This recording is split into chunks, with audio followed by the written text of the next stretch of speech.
up, guys? So.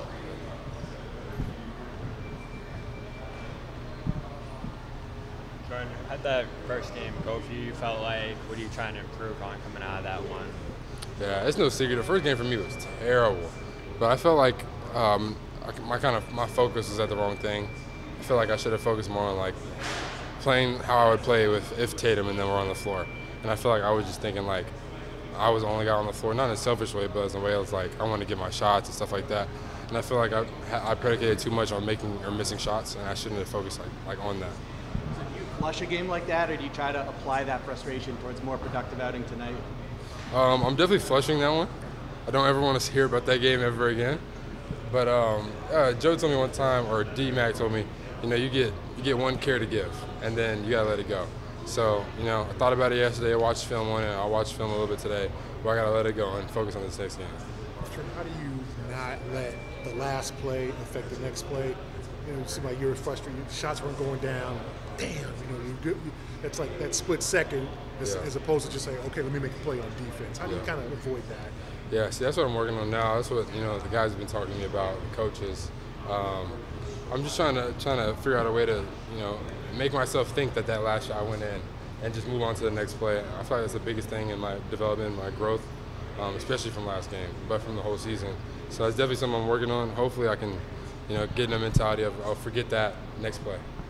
You mentioned what DJ told you that one time. Was there anything they said to you after that game the other night, to help you move on to the next one, or was it just more to sort of like let that one go?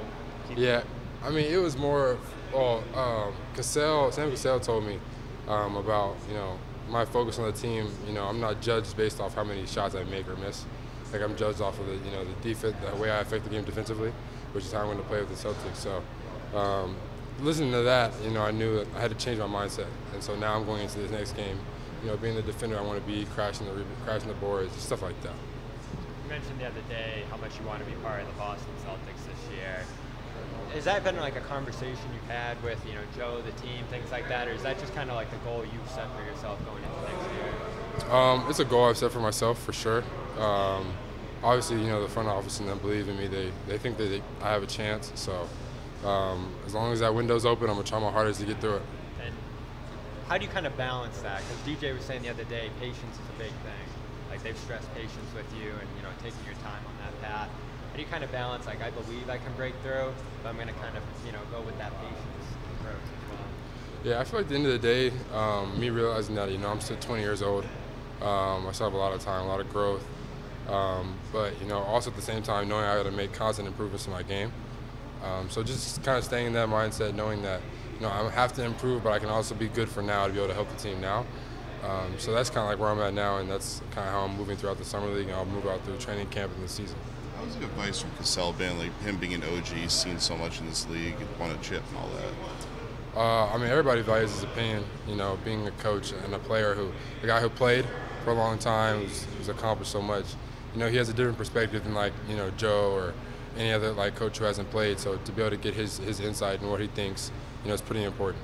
I mean, everybody can help you understand all the technical stuff, remember all the game plan stuff. What does he help you just as far as figuring out a situation, managing your emotions throughout a game and all that kind of stuff? Yeah, with him it's more because he gives a different perspective. So for him it's more like he understands what it's like to be a player. He's kind of more like, all right, yeah, you missed it, so what? You're not gonna. He's gonna be like, you're not gonna shoot again. So that's kind of like how he takes it. Joe's more like, a little more aggressive and a little different approach.